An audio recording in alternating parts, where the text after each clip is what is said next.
Bom dia, pessoal, professor Thales, vamos para mais uma aula de História, capítulo 4, Sociedade da Borracha, tá bom? Entra lá na SAS TV, assiste a aula de número 4, Sociedade da Borracha, dá uma olhada também lá nos recursos digitais, tá bom? Vejam lá os slides, as aulas digitais, e aí façam os exercícios do capítulo 4 no livro didático e no livro de atividades suplementares, tá bom? Dito isso, vamos para a aula. Pessoal, vocês lembram que em sala de aula, né, quando a gente está vendo esse período da República Oligárquica no Brasil, eu cheguei a comentar que o mundo todo estava em transformação no final ali do século XIX, 1880 em diante, ao começo do século XX, até 1910, o mundo como um todo estava em processo de transformação, com a expansão das cidades, surgimento de novas máquinas, né? Aumento populacional, mais gente morando nos centros urbanos e também com a expansão das ferrovias e nesse período também com a invenção dos automóveis, né? Que vai mudar, além da rotina e da vida cotidiana das pessoas, vai mudar o transporte, né? O sistema de locomoção das pessoas. Então o mundo está mudando, tá? O mundo está mudando, as fábricas estão aumentando o número de fábricas no mundo todo. E aí com isso, qual produto que vai começar a ter destaque nesse período no Brasil e no mundo? A borracha. Porque a borracha é essencial para se construir automóveis, né, no setor automobilístico. Ela é essencial nas fábricas. A borracha é essencial no cotidiano, certo? Praticamente tudo leva borracha, tá bom? E eu não sei se vocês sabem, mas como é feita a borracha, certo? A gente vai chegar lá. Mas só para vocês terem ideia de como a borracha vai ser importante nesse período para a economia do Brasil, o café vai ser o produto com maior índice de exportação, né? Como eu falei, vai ser o carro-chefe da economia, mas a borracha vai chegar a ser responsável por cerca de 40% da exportação brasileira. Tá bom? O café vai bater bem mais de 40%, mas mesmo assim 40% é um número significativo. Imagina só, 40% de tudo que saía do Brasil era borracha, tá bom?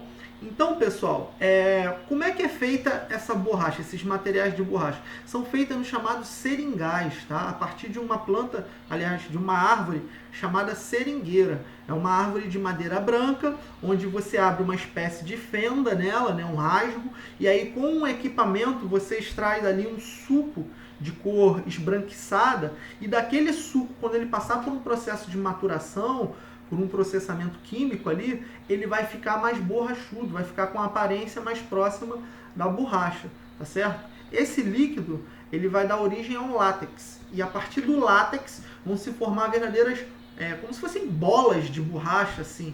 E aí com essas bolas, né, você vai ali levando para as fábricas vão manipulando, derretendo e vão fazendo as peças de borracha que serão usadas nos automóveis, nos trens, nas indústrias de maneira geral, porque basicamente tudo nesse período vai ser necessário o uso da borracha. Então a economia do Brasil vai ser muito favorecida com isso, tá?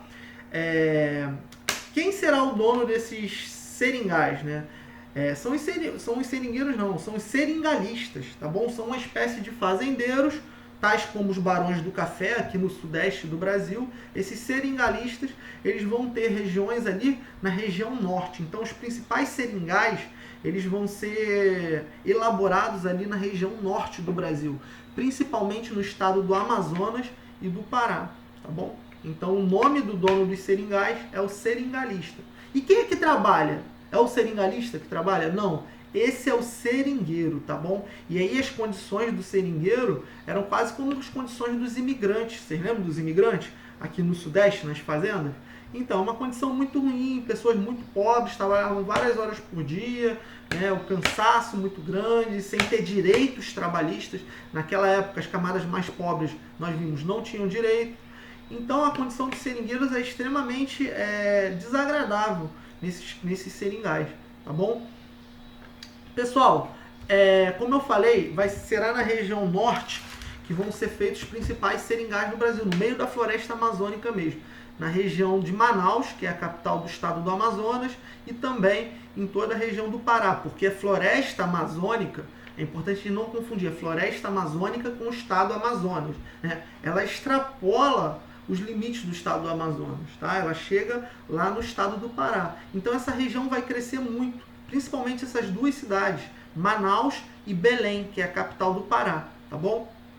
Elas vão se urbanizar, né? Esses seringalistas vão procurar modernizar essas cidades, se baseando nas cidades europeias, tá certo?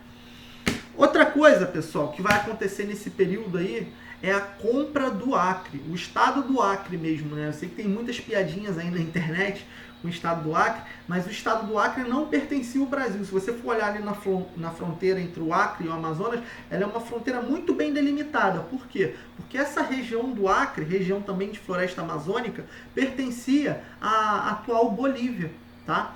E aí alguns seringueiros brasileiros, né, alguns seringalistas ocuparam essa região ali e começaram a exportar o látex, a borracha que ali era produzida, para Nova York, nos Estados Unidos.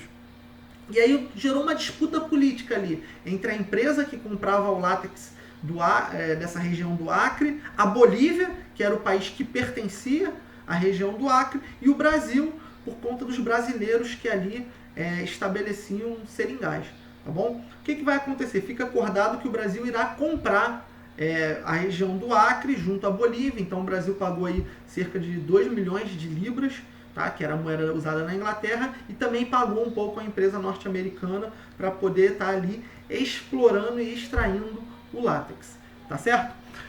Depois que o Brasil compra o Acre, vai ser acordado se construir uma ferrovia conhecida como Madeira-Mamoré, que vai ligar toda a região norte, né? A região do Acre, de Manaus, na Amazônia, também o Pará. Então essa ferrovia ela demorou anos para ser construída, era um projeto muito complexo. Imagina só você construir uma rodovia lá dentro da floresta amazônica, lá atravessando toda aquela região fechada, de mata fechada, tá? Inóspita. E o que aconteceu?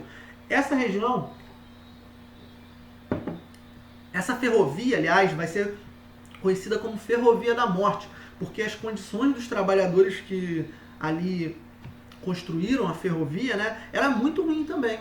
Tá? Eram trabalhadores pobres que tinham que viver ali no meio da floresta amazônica, submetido, né, a animais perigosos, escorpiões, aranhas, né, venenos ali, serpentes. Além disso, também ataque de índios, de comunidades indígenas extremamente hostis aconteciam ali naquela parte da região amazônica, fora as doenças, né? Mosquitos que transmitiam doenças. Então vão morrer muitos trabalhadores ali, tá bom, pessoal?